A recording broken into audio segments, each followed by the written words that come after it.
Assalamualaikum warahmatullahi wabarakatuh. Alhamdulillah wassalatu wassalamu ala Rasulillah. Innal hamdalillah nahmaduhu wa nasta'inuhu wa nastahdihi wa nastaghfiruh wa natubu ilayhi wa natawakkalu alayhi wa na'udzu billahi min shururi anfusina wa sayyiati a'malina. May yahdihillahu fala mudilla lahu wa may yudlil fala hadiya lahu. Allahumma salli wa sallim wa barik ala Muhammad wa ala ali Muhammad kama sallaita wa sallamta wa barakta ala Ibrahim wa ala ali Ibrahim fil alamin innaka Hamidum Majid. Amma ba'd. Muslim-muslimat yang rahmati dan dikasihi sekalian, kita melihat pada ayat ke-69, 70 dari surah Yasin. Bagi tuan-tuan perempuan yang memiliki tafsir Ibn Katsir, tolong buka jilid 8 muka 42 dan 43. Iaitu firman Allah SWT, A'udzu billahi minasyaitonir rajim. Wa ma 'allamnahu asy-syi'ra wa ma yanbaghi lahu. In huwa illa dzikrun wa qur'anun mubin. لينذر من كان حيا ويحق القول على الكافرين. Sadaqallahul azim. Dan kami tidak mengajar syair kepadanya, iaitu Muhammad sallallahu alaihi wasallam, dan syair itu tidak layak baginya. Al-Quran itu tidak lain hanyalah pelajaran dan kitab yang memberi penerangan, supaya dia Muhammad sallallahu alaihi wasallam memberi peringatan kepada orang-orang yang hidup hatinya, dan supaya pastilah ketetapan azab terhadap orang-orang kafir. Jadi dalam ayat ini Allah menjelaskan kami tidak mengajar syair kepada Muhammad sallallahu alaihi wasallam, dan bersyair itu tidak layak baginya. Jadi Allah menjelaskan kepada Nabi-Nya, dan kita telah jelaskan maksud syair itu sendiri. Kerana itu bukan tabiat Nabi SAW, baginda tidak menguasainya, tidak menyenanginya. Bahkan dalam beberapa keadaan ketika Nabi mengungkapkan kata-kata syair daripada tarafah seperti yang kita lihat, dibetulkan oleh Abu Bakar As-Siddiq radhiyallahu an dan didengari oleh Aisyah radhiyallahu anha, menceritakan tentang bahawa Nabi SAW tidak mengatakan syair. Kalau ada kata-kata Nabi pun sebagai contohnya, An-Nabiyyu la kadhib, ana Ibn Muttalib, ini merupakan kata-kata spontan. Ini bunyinya macam syair. Kadang-kadang seseorang kita boleh bercakap rangkap yang indah, perkataan tersusun, macam pantun, tapi yang sebenarnya itu berlaku secara kebetulan, mungkin kerana menghafal atau mendengar ungkapan-ungkapan semikian. Jadi memang Nabi ada meminjam syair daripada para penyair, contohnya seperti yang pernah saya bawakan daripada tafsir Zadul Masir oleh Al-Imam Ibn Jauzi, kata-kata tarfa dari Bani Qais itu, wa ya'tika ma lam tuzawwad bil akhbari, maka Abu Bakar betulkan, wa Rasulullah bukan begitu. Yang sebenarnya tarafah mengatakan satu dilakal ayyam ma kunta jahilan wa ya'tika bil akhbari ma lam tuzawwadi. Jadi maksudnya kesilapan berlaku itu akhirnya Nabi telah menyatakan tak apalah Abu Bakar, mana sekalipun asal maknanya sampai. Ini menunjukkan kepada kita daripada zaman muda lagi Nabi SAW tidak mengatakan syair, dan itu tidak boleh menjadi alasan kepada kaum musyrikin bahawa Nabi yang diungkapkan itu merupakan syair-syair. Ini juga disebut oleh Al-Imam Al-Baghawi dalam tafsirnya, disebut oleh Ibn Jauzi dan para mufassirin Imam Qurtubi. Jadi perkaitan antara syair, kalau kita lihat dalam ayat ini, syair ini kenapa disebut oleh Allah SWT dalam satu konotasi yang negatif? Kerana jawapannya seperti disebut oleh Al-Imam Abu Hayyan Al-Andalusi dan tafsirnya Baharul Muhit, bahawa kalau kita lihat biasanya syair itu merujuk kepada perkara-perkara yang melalaikan, perkara-perkara yang menyebut tentang, contohnya kalau tuan-tuan belajar syair, antara syair yang menarik, syair seorang bernama Ibn Zaidun, seorang penyair terkemuka dari Andalus satu masa dahulu. Kata-katanya memang menarik menjadi catatan. Sebenarnya bukan Quran itu diambil pada syair. Syair itu yang mengambil banyak daripada Al-Quran. Contohnya macam penyair yang namanya Ibn Zaidun itu.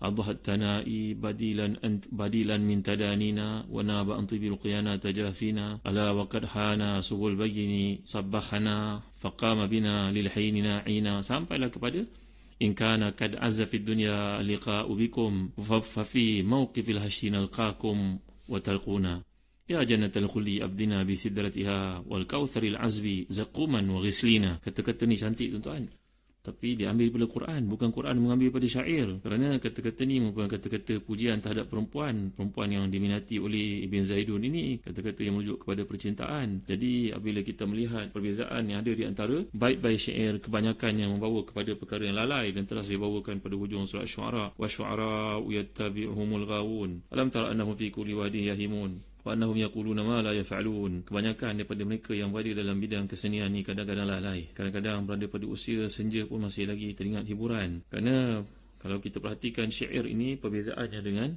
Quran, syair ini menitik beratkan pertimbangannya lebih kepada bahasa, pilihan perkataan yang digunakan. Makna itu perkara kedua. Yang penting dapat disusun secara kafiah, wazannya itu bagi cantik, dia ada bahar dia, ada dia punya bukhur dia, ada macam-macam nama lah. Maka penilaian atau pertimbangan seorang penyair itu adalah memilih rangkap-rangkap indah. Makna datang nombor dua. Sedangkan Al-Quran dari sudut makna itu menjadi keutamaan, fokus oleh Allah Subhanahu Wa Taala. Maka lafaz yang indah cantik itu memang kudrat Allah Subhanahu Wa Taala untuk membawakannya kepada kita, lalu dikaji, dilihat. Ini perbezaan yang sangat ketara di antara Al-Quran dengan syair. Seperti juga disebut oleh Al-Imam Abu Tayyib Siddiq bin Hasan bin Ali Al-Husaini Al-Qanuji Al-Bukhari dalam tafsir Fathul Bayan, bahawa bila kita melihat kepada syair ini, wa ma'allamnahu syi'ra wal ma'na nafi'u kaunil Qur'ani syi'ran, menafikan Quran itu merupakan syair kerana syair merupakan kalam mutakallif, maudhu', maqal, muzakhraf, masnu'. Ini adalah perbezaan di antara Quran dengan syair. Syair merupakan kata-kata yang padanya takalluf dan banyak perkara-perkara dusta yang dibawakan padanya, sehingga pada zaman dahulu, andai seorang raja itu nak namanya menjadi asyur dan juga harum, dipandang hebat, maka dia akan memilih penyair-penyair di kalangan ahli-ahli sastra ini supaya menggubal untuknya syair-syair yang indah, dimasukkan dalam diwan-diwannya supaya nanti dibaca orang bahawa orang itu hebat, fulan itu terkemuka, banyak sumbangan, padahal adalah sebaliknya. Berbeza daripada Al-Quran. Al-Quran ni merupakan kalamullah al-mashhur bi fununil hukmi wal ahkami al-bahira al-musil ila sa'adati dunia wal akhirah. Perbezaan Quran ini, dia merupakan kata-kata daripada Allah Taala yang punya hikmah, hukum hakam yang hebat-hebat, yang memandu manusia itu kepada perkara namanya ketaatan dan beribadah kepada Allah dengan cara yang betul. Tuan-tuan, apa kaitan sebenarnya di antara syair yang dibawakan oleh Allah menafikan pada Nabi SAW ini? Sedangkan sebelum itu kita lihat ayat ke-68, wa man nu'ammirhu nunakkishu fil khalq afala ya'qilun. Siapa yang kami beri umur panjang kepadanya, maka kami akan kembalikan kejadiannya kepada keadaan yang asal. Maka mengapa mereka tidak berfikir? Ini apa kaitan menyebut tentang nyanyuk yang telah kita bincangkan antara doa Nabi mengajar kita supaya memohon perlindungan kepada Allah, selamat daripada nyanyuk itu. Allahumma inni a'udzubika minal haram, jauh daripada nyanyuk, seperti kita pelajari beberapa versi hadis itu. Ni penarikan nikmat sihat dalam kehidupan manusia ni, apa bandingan, apa kaitannya dengan cerita syair ni, tuan-tuan? Inilah satu apa yang dinamakan bandingan yang dikemukakan oleh Allah SWT dalam satu uslub namanya ihtibak. Ihtibak ni berarti ada satu maksud yang dapat kita fahami di sebaliknya, bahawa mereka yang tidak beramal saleh, mereka yang gagal membaca Al-Quran secara berjadual dan istiqamah, maka mereka terdedah kepada kehidupan sedemikian. Itu maksudnya. Kerana ayat berikutnya menceritakan tentang keutamaan Quran. wa ma 'allamnahu syi'ra wa ma yanbaghi lahu in huwa illa dhikrun wa qur'anun mubin. Ini bertujuan untuk membuat bandingan di antara manusia biasa dengan manusia pilihan Allah yang dalam hidupnya beribadah, dan antara ibadah yang paling utama adalah membaca Al-Quran, sesuai dengan tuhmahan atau fitnah yang dikenakan terhadap Nabi kita SAW bahawa Nabi seorang penyair. Sedangkan apa yang dimaksudkan sebagai syair oleh musuh-musuh Allah itu merujuk kepada Al-Quran. Al-Quran ini kalau kita perhatikan, tuan-tuan, berbezalah daripada kata-kata manusia yang seperti yang telah saya jelaskan. Ada satu kajian tentang bahasa manusia tu. Salah seorang daripada seorang bernama Ilya Abu Madhi. Ini seorang penyair bukan Islam, orang Arab yang bermukim lama di Amerika. Dia membuat satu seperti syair yang indah, dan akhirnya setiap rangkap itu dijawab dengan lastu adri, aku tidak tahu. Ji'tu la a'la min ain walakinni ataitu walaqad absartu tariqan famashaitu wa sa'abqa mashiyan in syi'tu haza am abaitu kaifa ji'tu kaifa absartu tariqi lastu adri. Cantik, tuan-tuan, syair ini beliau menyatakan, ajadidun am qadimun ana fi hadzal wujudi hal ana hurun tariqun am asiru fi quyudi hal ana qailu nafsi fi hayati am maqudu atamanna anni adri walakin lastu adri. Cantik tu syair ni, ayat-ayat indah, tapi penghujungnya tak ada apa yang dikemukakan, menunjukkan kepada kegelapan destinasi yang dia nak tuju. Dia tak tahu apa benda dia nak buat dalam hidup. Aku datang daripada mana aku tak tahu, tapi aku berjalan, aku nampak jalan di hadapanku, aku pun melaluinya. Wa sa'abqa masyan in syi'tu haza am abaitu, aku kekal berjalan walaupun aku tak suka. Kaifa ji'tu kaifa absartu tariqi, macam mana aku boleh berjalan, macam mana aku tahu jalan aku. Lastu adri. Hujung seri setiap rangkap itu akan disebut lastu adri, aku tak tahu. Allahu Akbar. Kasihannya orang yang hidupnya dalam bidang seni, tetapi tidak menjadikan Al-Quran sebagai paksi dalam kehidupan. Sebab itu saya nyatakan kepada tuan-tuan, di sini ada unsur ihtibak, iaitu Allah mengingatkan, andai kamu menjadikan pedoman dalam hidup adalah Al-Quran dan amal saleh, maka kamu melalui proses penuaan tubuh badan, fizikal, betul. Nampak pada penampilan luaranmu yang makin berkurangan dengan ubahnya, dengan kulitnya. Tetapi untuk pengetahuan kamu, mereka yang saleh dan ketua-ketua para saleh ini adalah para anbiya. Mereka tak mengalaminya. Seperti disebut oleh Al-Imam Al-Biqai dalam tafsirnya yang terkenal itu, Nazmud Durar.